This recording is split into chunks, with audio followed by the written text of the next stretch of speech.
नमस्कार सभी को। मैं doctor Neha, female fertility specialist, Bharat homeopathy से। आज के इस वीडियो में हम बात करेंगे बीडेड ट्यूब्स का क्या मतलब होता है, किस बीमारी में आप अगर इन्वेस्टिगेशन कराते हैं तो बीडेड ट्यूब दिख सकती हैं और क्या इसका इलाज संभव है, और अगर इलाज हो जाए तो क्या आप नॉर्मली कंसीव कर सकते हैं। हमारी ओपीडी में बहुत सारे ऐसे पेशेंट्स आते हैं जो इस फाइंडिंग्स के साथ आते हैं कि डॉक्टर ने बताया कि हमारी जो ट्यूब्स हैं वो बीडेड ट्यूब्स जैसी दिख रही है। अब ये क्या होता है? अधिकतर ये केस जो होता है जेनाइटल टीबी को रिप्रेजेंट करता है, यानी कि आपके फीमेल रिप्रोडक्टिव ऑर्गन्स जो है, जैसे फेलोपियन ट्यूब्स है, यूट्रस है, इनका जब ट्यूबरकुलोसिस जैसा इन्फेक्शन हो जाए तब ऐसी अपीयरेंस आती है। अधिकतर हमारी इंडिया में टीबी एक बहुत बड़ी समस्या है, इनफैक्ट एक बहुत कॉमन प्रॉब्लम है, और हमारे भारत की सरकार इसको बहुत तेज़ी से हटाने की कोशिश कर रही है। बहुत तेज़ी से इंडिया ये चाहती है कि हम फटाफट से हमारे देश से ट्यूबरकुलोसिस ख़त्म हो जाए। ट्यूबरकुलोसिस अधिकतर डेवलपिंग कंट्रीज़ में ज़्यादा होता है, रीज़न बीइंग कि अनहाइजीनिक कंडीशंस है और पुअर सैनिटेशन है। इन सब रीजंस की वजह से जो डेवलपिंग कंट्रीज़ होती है वहाँ पे ट्यूबरकुलोसिस होने के चांसेस ज़्यादा रहते हैं। अब आम जनता को ये लगता है, क्योंकि इस तरीके का प्रचार किया जाता है, तो आम लोगों को यही लगता है कि जो टीबी है वो सिर्फ फेफड़ों की समस्या है, यानी किसी को लगातार 3 महीने से ज़्यादा खांसी है तो उसको टीबी हो सकता है। लेकिन बहुत सारे लोगों को ये नहीं पता होता कि अगर फेफड़ों में टीबी है तो वो टीबी फैल के आपके दूसरे शरीर की जगह पे भी जा सकता है। उसमें से एक जैसे आंतों में जा सकता है तो इंटेस्टाइनल ट्यूबरकुलोसिस भी हो सकता है। ऐसे ही फीमेल रिप्रोडक्टिव ऑर्गन्स तक भी, यानी कि अंडाशय नली, अंडाशय और बच्चेदानी, वहाँ तक भी टीबी का इन्फेक्शन जा सकता है, और ऐसी ही सिचुएशन में आपको बीडेड ट्यूब्स जैसी चीज़ें दिखाई देती हैं। अब अगर टीबी है पेशेंट को तो अधिकतर पेशेंट को कोई लक्षण नहीं होते हैं। इंसान को, महिला को पता ही अपने टीबी के बारे में तब पता चलता है जब वो नॉर्मली कंसीव करने की कोशिश कर रही है और कंसेप्शन नहीं हो पा रहा है। जब हम उस केस को फर्दर इन्वेस्टिगेट करते हैं और जांच कराते हैं और समझने की कोशिश करते हैं उस केस को, तो ये नज़र में आता है कि शायद ये केस टीबी का हो सकता है। आपके केस को हम टीबी का केस बोलें, ये काफ़ी हद तक आपके डॉक्टर की स्किल सेट और उसके जजमेंट पे डिपेंड करता है, क्योंकि जब भी हम, एक तो लक्षण नहीं होते हैं इस केस में, लक्षण एकमात्र यही होता है कि इनफर्टिलिटी है, यानी कि माँ नहीं बन पा रही है महिला। दूसरे लक्षण ये देखने को मिल सकते हैं कि हल्का हल्का फीवर रहता है, या फिर महीने के दौरान, महामारी के दौरान दर्द होता है, महामारी कम दिनों के लिए होती है, सफ़ेद पानी की शिकायत है। ये सब कुछ लक्षण देखने को मिल भी सकते हैं, नहीं भी मिल सकते। अब जब हम केस को आगे इन्वेस्टिगेट करते हैं और नॉर्मल हम कोई जांच कराते हैं, अल्ट्रासाउंड कराते हैं, टीवीएस ट्रांसवेजाइनल सोनोग्राफी कराते हैं, तो ज़्यादा फाइंडिंग्स मिलती नहीं हैं, क्योंकि टीबी का जो इन्फेक्शन होता है बच्चेदानी की सबसे बाहर वाली लेयर में होता है वो इन्फेक्शन, और वो आप जानते हैं हर महीने टूट के बाहर महामारी की तरह निकल आती है बाहर।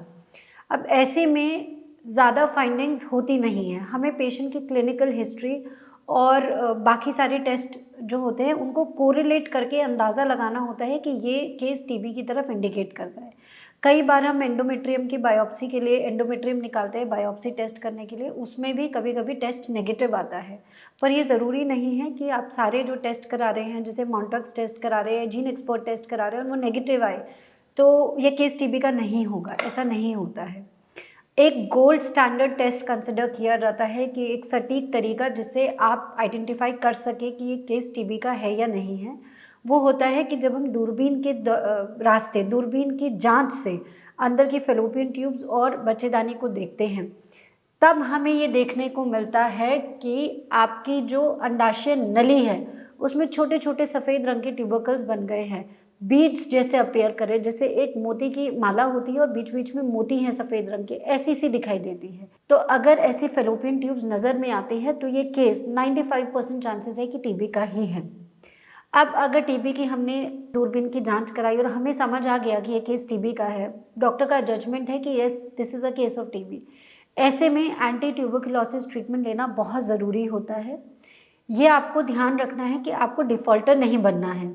कई बार ये होता है कि जब आप टीबी की दवाइयाँ लेते हैं, उसका 6 से 9 महीने का कोर्स होता है और रिपीट टेस्ट के अकॉर्डिंग आपको 12 महीने तक भी दवा दी जा सकती है। कई बार पेशेंट जब वो दवा लेता है तो उसको गैस एसिडिटी बहुत बनने लगती है, या नौज़िया होने लगता है, पेट में हल्का-हल्का दर्द होने लगता है। तो इन सारे साइड इफ़ेक्ट्स की वजह से पेशेंट टीबी की दवाइयाँ छोड़ देता है। पर आपको ऐसा नहीं करना है। ऐसा केस आगे चल के और ज़्यादा कॉम्प्लिकेट कर सकता है। पूरा टीबी का जो इन्फेक्शन होता है आपके निचले हिस्से में फैल सकता है और कई बार केस इतना कॉम्प्लिकेट हो जाता है कि आपकी बच्चेदानी में जाला जैसे दिखने लगता है, यानी एडहेशंस होने लगते हैं। वो इन्फेक्शन पूरा फैल जाए तो सारी पेल्विक ऑर्गन्स जो होती हैं आंतों के साथ सब चीज़ें चिपक सकती है, तो ये काफ़ी कॉम्प्लिकेट हो जाता है। तो ऐसा हम बिल्कुल नहीं चाहते पेशेंट के साथ, और पेशेंट भी नहीं चाहता कि वो इतना कॉम्प्लिकेटेड हो जाए केस, है ना। तो सही जानकारी मिलने से तो पेशेंट थोड़ा अवेयर हो जाता है। तो अगर आपने कभी जांच कराई और आपके डॉक्टर ने इंडिकेट किया है कि आपको टीबी की संभावना है, तो आपको एंटी ट्यूबरकुलोसिस ट्रीटमेंट फॉलो करना चाहिए। अब अगर पेशेंट एटीटी ले रहा है, यानी कि टीबी का ट्रीटमेंट ले रहा है, तो पेशेंट ये कहता है कि यहाँ पे होम्योपैथिक मेडिसिन का रोल क्या है। यहाँ पे होम्योपैथिक मेडिसिन का रोल रिकवरी में आता है, यानी कि अगर आपने टीबी की दवा लेकर आपका टीबी का इन्फेक्शन ख़त्म हो गया, तो ये ज़रूरी नहीं है कि आपके जो फेलोपियन ट्यूब्स है वो वापस से उतनी हेल्दी हो जाए जितनी हेल्दी होनी चाहिए नॉर्मली कंसीव करने के लिए। आपकी बच्चेदानी कितनी हेल्दी है, आपकी अंडाशय नली फेलोपियन ट्यूब्स कितनी हेल्दी है, ये दोनों ही चीज़ें बताती हैं कि आप नॉर्मली कंसीव करते हैं या नहीं करते हैं। अगर टीबी के ट्रीटमेंट के दौरान या बाद आप होम्योपैथिक मेडिसिन फॉलो करते हैं, तो वो आपके फेलोपियन ट्यूब्स और जो यूट्रस होता है, जो बच्चेदानी है, उसको दोबारा से उतना हेल्दी और नॉर्मल बनाने की कोशिश करते हैं। इससे आपकी नॉर्मली कंसीव करने की संभावना बहुत ज़्यादा बढ़ जाती है।